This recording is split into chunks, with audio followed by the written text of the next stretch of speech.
ఓం నమ శివాయ. అందరికీ నమస్కారం అండి. వృషభ రాశి వారు కష్టాలు, పేదరికంతో బాధపడడానికి కారణం ఈ వస్తువులే. ఈ వస్తువులు మీ ఇంట్లో ఉండడం మూలానో, లేదంటే ఈ వస్తువులు ఇవ్వడం వలన మీరు కొన్ని సమస్యలను కొని తెచ్చుకుంటారు. అయితే అసలు ఈ మాసంలో ఈ రాశి వారికి గోచార ఫలితాలు ఏ విధంగా ఉండబోతున్నాయి? అలాగే ఏ దేవత ఆరాధన ఈ రాశి వారికి శుభ ఫలితాలను ఇవ్వబోతుంది? ఇటువంటి పూర్తి విషయాలన్నీ కూడా ఇప్పుడు ఈ వీడియోలో మనం వివరంగా తెలుసుకుందాం. కాబట్టి వీడియోని ఎక్కడా స్కిప్ చేయకుండా చివరి వరకు చూస్తేనే మీకు పూర్తిగా అర్థమవుతుంది. అలాగే మొదటిసారి మీరు మా ఛానల్ చూస్తున్నట్లయితే మా ఛానల్ సబ్స్క్రైబ్ చేసుకొని నన్ను సపోర్ట్ చేయండి. ఇక వివరాల్లోకి వెళ్తే వృషభ రాశి అనేది రాశిచక్రంలో రెండవ రాశి. కృతిక నక్షత్రం 2, 3, 4 పాదాలు, రోహిణి నక్షత్రం 1, 2, 3, 4 పాదాలు, మృగశిర నక్షత్రం 1, 2 పాదాలు చెందిన వారు ఈ వృషభ రాశి పరిధిలోకి వస్తారు. ఈ సంవత్సరం వృషభ రాశి వారికి ఆదాయం 11, ఖర్చు 5, రాజ్యం 1, అవమానం అనేది 3. ముందుగా మనం ఈ రాశి వారి మనస్తత్వం గురించి తెలుసుకుందాం. ఆ తర్వాత మీ ఇంట్లో ఏ వస్తువులు ఇవ్వడం మూలానో, లేదంటే ఏ వస్తువులు ఉండడం మూలానో మీ ఇంట్లో కష్టాలు, పేదరికం ఎలా అనుభవిస్తున్నారో మీరు తెలుసుకుందాం. కాబట్టి వీడియోని మాత్రం స్కిప్ చేయకుండా చివరి వరకు చూస్తేనే మీకు పూర్తిగా అర్థమవుతుంది. ఈ రాశిలో పుట్టిన వారు జీవితాన్ని పోటీగా తీసుకుంటారు. ప్రారంభంలో ఎదురైన అపజయాలను చూసి కృంగిపోకుండా అత్యంత నేర్పరితో లక్ష్య సాధన దిశకు అడుగులు వేసి విజయం సాధిస్తారు. అయితే ఈ రాశి వారి జీవితంలో ప్రారంభంలో తెలిసి తెలియక కొన్ని నిర్ణయాలు తీసుకుంటారు. వీరి జీవితంలో ఆ నిర్ణయాలు భవిష్యత్తులో వీరికి మేలు చేసే విధంగానే ఉంటాయన్నమాట. అదేవిధంగా తమ యొక్క అంతర్గత ఆలోచనలను ఎవరితోనూ కూడా పంచుకోరు. అయితే ఈ రాశి వారి యొక్క జాతకం మనం పరిశీలించినట్లయితే కనుక వ్యాపారంలో చక్కగా రాణించే అవకాశాలైతే ఈ రాశి వారిలో ఎక్కువగా ఉన్నాయి. ఇక ఈ రాశివారి ఉద్యోగ జీవితంలో కూడా అంచెలంచెలుగా అభివృద్ధి పథకంలో ముందుకు దూసుకొని వెళ్తారు. వీరు తమ సొంత వ్యక్తుల పట్ల ఎక్కువగా మోసపోయేటువంటి సందర్భాలు వీరి జీవితంలో కనిపిస్తూ ఉన్నాయి. అది దగ్గర స్నేహితులు కావచ్చు, లేదా ప్రాణమిత్రులు కావచ్చు, లేదా వీరి బంధువులు కూడా కావచ్చు. ఈ విధంగా ఎవరైనా సరే వీరి పట్ల ఈ రాశివారి జీవితంలో కోలుకోలేని దెబ్బతీస్తారు. వీరు వీరు నమ్మిన వాళ్ళని ఖచ్చితంగా మోసపోవడం అనేది జరుగుతుందన్నమాట. ఇక ఈ రాశి వారి జీవితంలో ఇలా జరిగే అవకాశాలైతే ఎక్కువగానే కనిపిస్తున్నాయి. మీ జాతకం ప్రకారం చూసుకున్నట్లయితే ఎవరితో కూడా చెప్పుకోలేనటువంటి కొన్ని ముఖ్యమైన పర్సనల్ విషయాలను ఒక వ్యక్తి దగ్గర మీరు షేర్ చేసుకుంటున్నారు. ఆ వ్యక్తి మీ ముందు మంచిగానే నటిస్తూ మీ వెనకాల మాత్రం గోతులనేది తవ్వుతూ ఉన్నారు. అంటే ఆ వ్యక్తి మిమ్మల్ని చెడుగా చిత్రీకరించే ప్రయత్నం అయితే చేస్తూ ఉన్నారు. ఇటువంటి అంశాలన్నీ కూడా మీ యొక్క జాతకంలో కనిపిస్తున్నాయి. మీ జీవితంలో ఇటువంటి జరగకపోవచ్చు, లేదంటే ఇక ముందు జరిగే అవకాశాలు కూడా కనిపిస్తున్నాయి. అలాగే ఈ రాశివారి జాతకం ప్రకారం ఈ రాశికి చెందిన స్త్రీలకు మీ యొక్క కుటుంబ సభ్యులు అంటే మీ జీవిత భాగస్వామి తరపులు బంధువులు కుటుంబ సభ్యుల వల్ల మీకు కొంచెం అటు ఇటుగా జరిగే అవకాశాలైతే కనిపిస్తూ ఉన్నాయి. మీరు మానసిక క్షోభకి గురయ్యేటువంటి అవకాశాలు కూడా మీ జాతకంలో జీవితంలో కనిపిస్తున్నాయి. మీరు ఖచ్చితంగా ఎదుర్కోవాల్సిన ఇటువంటి పరిస్థితి అయితే ఉంటుంది. ఇక మీ యొక్క పరిస్థితిని చూసినట్లయితే మీ భర్త లేదా భార్య తరపు బంధువుల నుండి మీరు మానసిక శోభను ఎదుర్కొంటారు. అయినప్పటికీ కూడా మీరు కొన్ని రోజుల పాటు మౌనంగా ఉండి ఆ తర్వాత మీరు ధైర్యం తెచ్చుకొని వారిని ఎదిరించే అవకాశాలు కూడా ఉంటాయి. అంటే మీ యొక్క జీవితంలో వచ్చిన సమస్యలన్నిటికీ కూడా ఖచ్చితంగా మీరు పరిష్కారం కూడా కనుక్కుంటారు. సహనం కోల్పోతే ఎంతటి అమాయకమైన వ్యక్తి అయినా సరే ధైర్యంతో ముందుగా అడుగులు వేస్తూ ఉంటారు. కొన్ని పరిస్థితుల్లో ఈ రాశి వారికి ఇలాంటివి జీవితంలో కూడా జరుగుతూ ఉంటాయి. అలాగే ఈ రాశి వారికి మనం చూసుకున్నట్లయితే వీరి జీవిత భాగస్వామి తరపు నుంచి వీరు కొన్ని ఎలనీలి మాటలు వినబోతున్నారు. అదేవిధంగా మీ సంతానాన్ని అభివృద్ధి పథకంలో నడిపించడానికి మీ జీవిత భాగస్వామి ఎంతగానో కృషి చేస్తారు. ఈ విధంగా మంచి చెడు అనే అంశాలు మీ యొక్క జీవిత భాగస్వామిలో కనిపించబోతున్నాయి. ఇక కొంతమంది పురుషుల విషయానికి వస్తే మాత్రం మద్యపానం సేవించడం వల్ల అనారోగ్య సమస్యలు అనేది ఎదురవుతాయి. కాబట్టి మీరు మద్యపానానికి ఎంత దూరంగా ఉంటే అంత మంచిదని చెప్పుకోవచ్చు. లేదంటే మాత్రం ఏరికోరి మీరు కష్టాలను, ఇబ్బందులను కొని తెచ్చుకున్నవారు అవుతారు. కాబట్టి ఆరోగ్య విషయంలో జాగ్రత్తగా ఉండండి. అలాగే ఇంట్లోని కుటుంబ సభ్యులతో, ముఖ్యంగా మీ జీవిత భాగస్వామితో విభేదాలు, గొడవలు కలిగేటువంటి అవకాశాలు కూడా కనిపిస్తున్నాయి. కాబట్టి ఈ రాశి వారి అంశాల్లో అయితే చాలా జాగ్రత్తగా ఉండాలి. ముఖ్యంగా ఈ రాశికి చెందిన పురుషుల యొక్క జీవితంలో పరాయి స్త్రీ పాత్ర కూడా కనిపిస్తుంది. ఈ పరిస్థితుల్లో కొంతమంది వ్యక్తులు మిమ్మల్ని లోబరుచుకోవడానికి వారు ప్రయత్నమైతే చేస్తూ ఉన్నారు. అంటే మీరు పనిచేసే చోట కావచ్చు, లేదంటే ఇరుగు పొరుగు వ్యక్తులు కావచ్చు, లేక ఇంతకుముందు మీకు పరిచయమైన వ్యక్తులు కావచ్చు, లేకపోతే మీకు చిన్నప్పుడు ఫ్రెండ్స్ కావచ్చు. వీళ్ళు ఏదో ఒక రకంగా మిమ్మల్ని మోసం చేయడానికి, అలాగే మీ జీవితాన్ని నాశనం చేయడానికి, మిమ్మల్ని లోపరుచుకోవడానికి వారైతే ప్రయత్నమైతే చేస్తూ ఉన్నారు. కాబట్టి మీరు ఎలాంటి సావాసాల జోలికి వెళ్ళకుండా జాగ్రత్తలు తీసుకున్నట్లయితే మీ జీవితం చాలా ఆనందంగా, సాఫీగా సాగిపోతుంది. కాబట్టి ఈ రాశికి చెందిన పురుషులు ఈ విషయాన్ని గమనించి ముందుకు సాగాల్సిన పరిస్థితి అయితే ఉంటుంది. అలాగే ఈ రాశికి చెందిన వ్యాపారస్తుల జీవితం కనుక మనం చూసుకున్నట్లయితే కనుక రాబోయే రోజుల్లో అన్నీ కూడా వీరికి మంచే జరిగే అవకాశాలు ఉన్నాయి. మీ యొక్క వ్యాపార భాగస్వాముల వల్ల మీకు కొంచెం మనస్పర్ధలు వచ్చే అవకాశాలైతే ఈ సమయంలో ఎక్కువ కనిపిస్తున్నాయి. మీ కుటుంబ సభ్యులతో మీరు తగాదాలు పెట్టుకుంటారు. దానికి మీ యొక్క వ్యాపార భాగస్వామి కారణమే ఉండవచ్చు. ఎందుకంటే ఈ విషయంలో మీరు తగిన జాగ్రత్తలు ఖచ్చితంగా తీసుకోవాల్సిన పరిస్థితులైతే కనిపిస్తున్నాయి. అలాగే ఈ రాశి వారికి వ్యాపారంలో కొన్ని ఇబ్బందులు ఉండడం వల్ల అవి ఇంట్లో చూపించడం వల్ల జీవిత భాగస్వామితో విభేదాలనేవి జరుగుతాయి. అలాగే పరాయి స్త్రీ మిమ్మల్ని ఏ విధంగా నాశనం చేస్తుంది అని మీరు అనుకోవచ్చు. మీ దగ్గర డబ్బు గురించి కావచ్చు, ఆస్తి గురించి కావచ్చు, ఇంకొకటి ఏదైనా కావచ్చు. దాని వలన వాళ్ళు మిమ్మల్ని మైమరిపించడానికి ఎన్నెన్నో కొత్త నాటకాలు చేస్తూ ఉంటారు. వాటికి మీరు లోబరచకుండా ఉండాలన్నమాట. ఈ విధంగా ఈ యొక్క రాశివారి జాతకం ప్రకారం వీరి జీవితంలో కొంచెం మంచి ఫలితాలు ఉంటే మరికొన్ని చెడు ఫలితాలు కూడా కనిపిస్తున్నాయి ఈ రాశివారి జీవితంలో రాబోయే రోజుల్లో. ఇక అలాగే ప్రతి మనిషి జీవితంలో మంచి చెడులు అనేవి ఖచ్చితంగా ఉంటాయి. ఈ విధంగా అయితే ఈ రాశివారి జాతకంలో కూడా కనిపిస్తూ ఉన్నాయి. అయితే వీరి యొక్క జాతకం ప్రకారం మనం చూసుకున్నట్లయితే ఈ వస్తువుల్ని మీరు సహాయంగా కానీ, నిమిత్తంగా కానీ ఎవ్వరికీ కూడా ఇవ్వకూడదు. ఆ వస్తువులు ఏమిటి అంటే సుగంధ ద్రవ్యాలు. అవును, మీరు వింటున్నది నిజమే. ఎందుకు అంటే సుగంధ ద్రవ్యాలు అంటే మహాలక్ష్మీదేవికి ఎంతో ప్రీతికరమైన వస్తువులు. కాబట్టి మీరు ఆ మహాలక్ష్మీదేవి యొక్క అనుగ్రహాన్ని పొందాలంటే కనుక ఈ సుగంధ ద్రవ్యాలను ఎవరికీ కూడా ఇవ్వకూడదు. అసలు సుగంధ ద్రవ్యాలు అంటే ఏమిటి? మన వంటింట్లో ఎక్కువగా వాడుతూ ఉంటాం కదా. అవి లవంగాలు, యాలకులు ఇటువంటి ముఖ్యమైన సుగంధ ద్రవ్యాలను మీరు ఎట్టి పరిస్థితుల్లో కూడా ఎవరికి కూడా ఇవ్వకూడదు. చాలామంది మనం చూస్తూ ఉంటాం. ఏదైనా మనం వంట చేసేటప్పుడు మన ఇంట్లో ఏదైనా ఒక వస్తువు లేకపోతే మన పక్కింట్లో ఉండేవారిని కానీ, ఎదురింట్లో ఉండేవారిని కానీ, లేకపోతే స్నేహితులు, ఇరుగు పొరుగు వ్యక్తులు ఉండేవారి దగ్గర ఆ వస్తువులు మనం తెచ్చుకుంటూ ఉంటాం. ఈ విధంగా కూడా మీరు ఈ యొక్క వస్తువుని అసలు ఎవ్వరికీ కూడా ఇవ్వకూడదు. అంటే వచ్చే పౌర్ణమి తర్వాత ఆ వస్తువులు, లవంగాలు, అలాగే యాలకులు మర్చిపోయి కూడా ఎవరికైనా దానంగా కానీ, సహాయంగా కానీ ఇచ్చారంటే మాత్రం మీరు లక్ష్మీదేవిని మీ ఇంట్లో నుండే పంపించినట్లే అవుతుంది.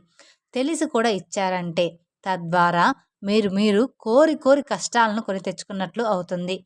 ఎప్పుడైతే లక్ష్మీదేవి ఇంట్లో నుంచి బయటకు వెళ్ళిపోతుందో మీ జీవితంలో ఎన్నో రకాల సమస్యలు, ఇబ్బందులు, కష్టాలు మిమ్మల్ని వెంటాడుతూ ఉంటాయి. ఆర్థిక పరంగా కూడా మీరు చాలా అంటే చాలా నష్టపోతారు. కాబట్టి ఈ విషయంలో మీరు ఎంతో జాగ్రత్తగా ఉండాలి. మేం చెప్పినటువంటి సుగంధ ద్రవ్యాలు ఎవరైనా మిమ్మల్ని అడిగితే మీరు లేవని చెప్పడం చాలా ఉత్తమం. అది మీకు మంచిది కూడా. అంతేకాని మొహమాటానికి పోయి మీరు గనక ఇచ్చారంటే మాత్రం, ఎవరికైనా ఇచ్చారంటే మాత్రం అది మీరు ఖచ్చితంగా మీరు ఆర్థిక సమస్యలు, అప్పుల బాధలు, అలాగే కుటుంబ సమస్యలు మిమ్మల్ని వెంటాడే అవకాశాలైతే కనిపిస్తున్నాయి. కాబట్టి ఈ రాశి జాతకులకు మేం చెప్పిన విధంగా తగిన జాగ్రత్తలు తీసుకొని మీరు అలర్ట్‌గా ఉండాల్సిన పరిస్థితులైతే కనిపిస్తున్నాయి. అలాగే ఈ రాశివారు కష్టాలు, పేదరికం బాధపడడానికి కారణం ఇంకొక వస్తువులు ఉన్నాయి. మీ ఇంట్లో ఉన్న ఈ వస్తువులే. వీటిని తీసి వెంటనే బయటపడేయండి. మీ కష్టాల్ని మీరే తగ్గించుకోండి. మీ ఇంట్లో ఉన్న తెలిసి తెలియని వస్తువులు ఏవైతే ఉంటాయో అవి మనకి చాలా రకాల ఇబ్బందుల్ని తెచ్చిపెడుతూ ఉంటాయి. మన శాస్త్రాల్లో కూడా తెలియజేసి ఉన్నారు. ప్రతి ఒక్క వస్తువుకి ఒక్కొక్క ఇంపార్టెన్స్ అనేది ఉంటుంది. దానికి తగ్గట్టుగానే వాటిని మనం ఇంట్లో అమర్చుకోవాలని చెప్తూ ఉంటారు. ఇక ఆ వస్తువులు ఏ విధంగా ఉంటాయి? ఏది పాజిటివిటీ వైబ్స్‌ని ఎక్కువగా ఆకర్షిస్తుంది? ఏది నెగటివిటీ వైబ్స్‌ని ఇస్తుంది? మనకి ప్రదర్శిస్తూ ఉంటాయి. ఇలా ప్రతి ఒక్కటి కూడా చాలా క్లియర్‌గా మనకి మన శాస్త్రాల్లో చెప్పి ఉన్నారు. అలాగే మన ఇంట్లో ఉన్న మన పెద్దవాళ్ళు కూడా మనకి చాలా సార్లు చాలా విషయాలు చెప్తూ ఉంటారు. ఇలా చేయొద్దు, అలా చేయొద్దు. ఈ సమయంలో ఇలా చేస్తే ఉన్న దేవత ఎళ్ళిపోతుంది. అలాగే ఈ రాశి వారికి ఈ మూఢనమ్మకాలు ఏంటి అని మనం పెద్దవాళ్ళని అనుకుంటూ ఉంటాము. మన పెద్దవాళ్ళని ఎప్పుడు తిడుతూ ఉంటాం. ఏంటి వీడు చాగస్తామని. నిజానికి చెప్పంటే వాళ్ళు చెప్పింది 100% కరెక్ట్ అని చెప్పవచ్చు. ఎందుకంటే వాళ్ళు వాళ్ళ అనుభవంతో చెప్తూ ఉన్నారు. వాళ్ళకి వాళ్ళ పెద్దవాళ్ళు చెప్పిన దాన్ని బట్టి వాళ్ళు మనకి వాటి గురించి జాగ్రత్తలు చెప్తూ ఉన్నారు. కాబట్టి ఇప్పుడు ఈ వీడియోలో మనం అటువంటి వస్తువుల గురించి, అలాగే ఏది ఏ విధంగా ఉండాలి, ఎలా ఉండకూడదు అనేది చాలా క్లియర్‌గా తెలుసుకోబోతున్నాం. తద్వారా మీ కష్టాలను మీరే తొలగించుకున్నవారు అవుతారనమాట. మనందరికీ తెలిసిందే living things, non living things అంటే ఏమిటో అనేది. మనము చాలా రకాల వస్తువుల్ని ఇంట్లో పెట్టేసుకుంటూ ఉంటాము. అవి ఎటువంటి ఫలితాలు ఇస్తాయో కూడా మనకు తెలీదు. కానీ ఇప్పుడు మనం వాటి గురించి తెలుసుకుందాం. ఫస్ట్ మొదటిగా ఏమిటి అంటే బట్టలు. అవును. చాలామంది ఏం చేస్తూ ఉంటారంటే ఇంట్లో వాళ్ళ పిల్లలకి చిన్నవైపోయి, అలాగే పెద్దవాళ్ళు యూజ్ చేసే బట్టలు కూడా ఏదో ఒక పాతగుడ్డ కిందకి మనం యూజ్ అవుతుందిలే అనుకోని ఎవరికైనా ఇవ్వడానికి పనికొస్తుందిలే అని చెప్పేసి వాటిని మనం చినిగిపోయిన బట్టలు, కలర్ పోయినటువంటి బట్టలు, వాడని బట్టలు ఉంటే వాటన్నిటిని కలిపి ఒక మూటలా కట్టేసి పెడుతూ ఉంటాం. ఇలా అసలు చేయకూడదు. ఈ విధంగా చేస్తే మీ భాగ్యాన్ని మీరే పోగొట్టుకున్నవారు అవుతారు. మీ పాత బట్టల మూట ఏదైతే ఉంటుందో వాటిని ఎప్పుడూ కూడా ఇంట్లో అస్సలు ఉంచుకోకూడదు. వీలైతే వాటిని వేరే వాళ్ళకి ఇచ్చేయండి. అవి వాళ్ళకు ఉపయోగపడతాయి. లేదంటే వాటిని వేరే ఒక చోట దానం చేసేయండి. పాత బట్టల మూట అస్సలు ఇంట్లో ఉంచుకోకూడదు. అలాగే ఇచ్చేటప్పుడు మాత్రం మీరు అందులో కనీసం ఒక రూ. 10 పెట్టేసి ఇవ్వండి. అప్పుడే మనం ఇచ్చిన దానికి పుణ్యం అనేది ఉంటుంది. అలాగే ఇక రెండో వస్తువు ఏమిటి అంటే మనకి విరిగిపోయిన దేవుడి పటాలు కానివ్వండి, లేదంటే విగ్రహాలు కానివ్వండి, అంటే కృష్ణుడు లేదంటే ఇంకేమైనా బొమ్మలు కానివ్వండి, ఒక చోట కాస్త చిట్లినా సరే మిగతా బొమ్మ అంతా బాగుంది కదా అని చెప్పేసి ఇంట్లో ఉంచుకుంటూ ఉంటారు. ఎప్పుడూ కూడా దేవుడి బొమ్మలు కావచ్చు, పటాలు కావచ్చు, ఫోటో ఫ్రేమ్ కావచ్చు, అవి మంచిగా ఉండాలి. ఎక్కడో ఒక చోట మంచిగా ఉంది కదా, విరిగిన క్రాక్ వచ్చిన అటువంటి వస్తువును మాత్రం ఇంట్లో అస్సలు ఉంచుకోరాదు. ఇలాంటి వస్తువులు ఇంట్లో ఉంచితే కనుక మీకు డబ్బుకు సంబంధించిన ఎంతో నష్టం అనేది జరుగుతుంది. అలాంటివి కనుక మీ ఇంట్లో ఉంటే, అంటే పటాలు, విగ్రహాలు కానీ విరిగిపోయి ఉంటే పారే నదిలో కానీ వాటిని నిమజ్జనం అనేది చేసేయాలన్నమాట. లేదా మీ దగ్గర ఉన్న గుడిలో ఇచ్చేసినా సరిపోతుంది. అలాగే చాలామంది చేసే తప్పు ఏమిటి అంటే ఒకేలాంటి పటాలు 4, 5 రకాలు తీసుకొచ్చేసి ఇంట్లో పెట్టేస్తూ ఉంటారు. అలా కూడా అస్సలు చేయకూడదు. అలా చేస్తే మీకు చాలా ఎక్కువగా ప్రాబ్లమ్స్ అనేవి క్రియేట్ అవుతూ ఉంటాయి. ఒక దేవత ఆరాధనకు సంబంధించిన ఫోటో పూజ గదిలో ఒకటే ఉండాలి. ఇక నెక్స్ట్ వస్తువు ఏమిటి అంటే చాలామంది మిద్ది పైన ఎక్కువగా వాడని వస్తువులు కావచ్చు, విరిగిపోయిన వస్తువులు కావచ్చు, పిల్లలు ఆడుకునే బొమ్మలు, ఏ వస్తువునైనా సరే ఇటువంటి వాటిని మనకి ఏం అవసరం లేదని చెప్పేసి చాలామంది టెర్రస్ మీద కానీ, లేదంటే ఇంటిపై ఉన్న పక్కన కానీ పెట్టేస్తూ ఉంటారు. ఇలా కూడా అస్సలు చేయకూడదు. ఇలా కనుక మీరు చేస్తే మీకు ఫైనాన్షియల్‌గా చాలా ప్రాబ్లమ్స్ అనేవి క్రియేట్ అవుతూ ఉంటాయి. అంటే మీకు డబ్బు ఖర్చయ్యేటువంటి ఫైనాన్షియల్ ప్రాబ్లమ్స్ ఎక్కువగా క్రియేట్ అయ్యి వచ్చిన డబ్బు ఖర్చయిపోతుందనమాట. ఈ పరంగా మీరిలా పెడితే. అలాగే ఇటువంటి వస్తువులు ఇంటిపైన కానీ, ఇంటి చుట్టుపక్కల కానీ పెడితే మాత్రం పితృదోషం కూడా కలిగే అవకాశాలైతే ఉంటాయి. అలాగే నెక్స్ట్ చాలామంది చేసేది తప్పు ఇంకోటి ఏమిటి అంటే ఎక్కడైనా తీర్థయాత్రలు చేస్తూ ఉంటారు. లేదంటే వాళ్ళు చుట్టాలు కానివ్వండి, ఫ్రెండ్స్ కానివ్వండి ఎవరైనా వెళ్ళొస్తూ ఉంటారు.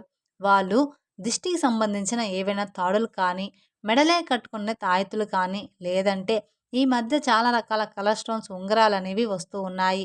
ఇటువంటివన్నీ కూడా దేవుడి గదిలో పెట్టి తర్వాత వేసుకుందామని అనుకోవడం, లేదంటే పిల్లలకి వేస్తామని చెప్పి వాటిని తీసుకొచ్చి ఇంట్లో స్టోర్ చేస్తూ ఉంటారు చాలామంది. ఇది ఖచ్చితంగా చాలా ఇళ్లలో జరుగుతూ ఉంటుంది. ఇటువంటివి అస్సలు ఇంట్లో ఉంచరాదు. ఎందుకంటే ఒక్కొక్క స్టోన్ ఒక్కొక్క దానికి ప్రత్యేకంగా అది పనిచేస్తాయి. మీకు తెలిసిన స్టోన్స్ గురించి మీరు తెచ్చి ఇంట్లో ఏర్పరచుకోవడం ఉత్తమం. ఎవరో ఇచ్చారు కదా!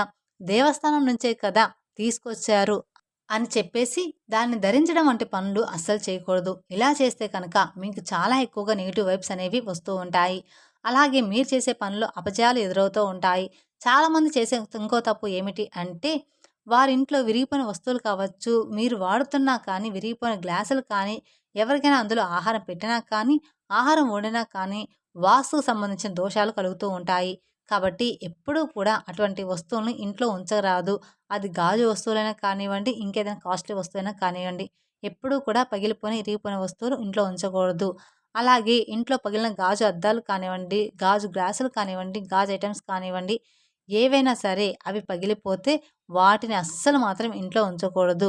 తక్షణమే తీసి బయట పడేయాలి.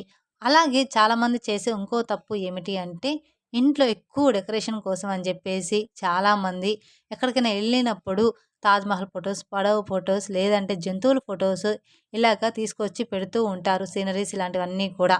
ఇలాంటి వాటిని కూడా ఎప్పుడూ కూడా ఇంట్లో అలంకరించుకోవద్దు. కొన్ని కొన్ని మనకి తెలిసిందే. 'తాజ్‌మహల్' అందరికీ తెలిసిందే ప్రేమకు చిహ్నమని. కానీ లాజికల్‌గా ఆలోచిస్తే అది ఒక సమాధి. దాన్ని ఎప్పుడూ కూడా ఇంట్లో ఉంచుకోకూడదు. మనం ఎంత కాదనుకున్నా కూడా ఒక సమాధి మీద కట్టిన మహల్ అది. సో, అటువంటి వాటిని కూడా ఎవరికీ కూడా ఇవ్వకూడదు. అలాగే మనం తెచ్చుకోకూడదు. ఇంట్లో పెట్టుకోకూడదు. జస్ట్ అది మనం చూసి రావడం కోసం మాత్రమే. ఇక చాలామంది చేసే తప్పు ఇంకొకటి ఏమిటి అంటే, అలమారలో బట్టలు, నగలు, డబ్బులు, ఇంపార్టెంట్ డాక్యుమెంట్స్ ఇలా ప్రతి ఒక్కటి పెడుతూ ఉంటారు. అల్మారా అంటే సాక్షాత్తు లక్ష్మీదేవి వచ్చి దాంట్లో నివసించాలి అని కోరుకునే స్థలము. అటువంటి అలమారను ఎంతో నీట్‌గా, పరిశుభ్రంగా ఉంచుకోవాలి. అలాగే కొంతమంది అలమారలో వస్తువుల్ని తీస్తూ ఉంటారు. ఆ తర్వాత వాటి తలుపులు వేయరు. జస్ట్ అలా తలుపు ముందుకు వేసి ఓపెన్ చేసి పెట్టేస్తారు. ఇలా చేస్తే కనుక నీళ్ళు ఏ విధంగా అయితే చేతిలో నుండి జారిపోతాయో ఆ విధంగా మీ డబ్బనేది జారిపోతుంది. ఖర్చయిపోతుంది. సో, ఇలా మాత్రం అస్సలు చేయకండి. అలాగే ఇంట్లో ఎప్పుడూ కూడా విరిగిపోయిన సోఫాలు, టేబుల్స్, చైర్స్ అస్సలు ఉంచకూడదు. అలా ఉంచడం మూలాన ఎప్పుడూ కూడా మీ ఇంట్లో దరిద్రాన్ని ఎక్కువగా చూస్తూ ఉంటారు. అటువంటి వస్తువులు ఇంట్లో అసలు ఉంచరాదు. అలాంటివి ఏవైనా ఉంటే మీ ఇంట్లో ఉంటే కనుక వెంటనే వాటిని మార్చేసుకోవండి. మార్చేసుకుంటే మీకు ఖర్చనేది తక్కువగా ఉంటుంది కాబట్టి మీరు అంత టెన్షన్ పడాల్సిన అవసరమైతే ఉండదు. ప్రతిదానికి ఖర్చుంటది కదా అనుకుంటారు. కానీ అలాంటివి మార్చుంటే చిన్న చిన్న ఖర్చులతోటి సరిపోతుంది. అలాగే ముఖ్యంగా ఇంట్లో ఆగిపోయిన గడియారం అనేది ఏదైతే ఉంటుందో అటువంటి గడియారాన్ని అస్సలు ఉంచుకోకూడదు. వెంటనే దాటిని బాగు చేయించుకోవాలి. ఆగిపోయిన గడియారం అంటే సాక్షాత్తు మన లైఫ్‌ని మనం ఆపేసుకున్న వాళ్ళం అవుతాము. అలాగే మన ఇంటిని ఎప్పుడూ కూడా నీట్‌గా ఎటువంటి బూజులు లేకుండా, దుర్వాసన లేకుండా పరిశుభ్రంగా ఉంచుకోవాలి. మేం చెప్పినటువంటి జాగ్రత్తలు కనుక ఈ రాశివారు తీసుకుంటే మీ ఇంట్లో మీకో తెలియకుండా ఎంతో ఎక్కువగా పాజిటివ్ వైబ్స్ అనేది స్టార్ట్ అవుతుంది. తద్వారా మీ ఇంట్లో ఉన్న నెగెటివ్ ఎనర్జీ అంతా కూడా తగ్గిపోతుంది. అలాగే కుదిరితే మీరు ఇంట్లో రోజు నిత్యం దీపారాధన చేసుకోవడం అలవాటు చేసుకుంటే ఇంట్లో పాజిటివ్ వైబ్స్ అనేది ఎక్కువగా ఆకర్షిస్తుంది. తెలుసుకున్నారు కదండీ! ఈ వీడియో గనుక మీకు నచ్చినట్లయితే మరికొందరికి షేర్ చేయండి. అలాగే మొదటిసారి మీరు మా ఛానల్ చూస్తున్నట్లయితే మా ఛానల్‌ని సబ్స్క్రైబ్ చేసుకొని నన్ను సపోర్ట్ చేయండి.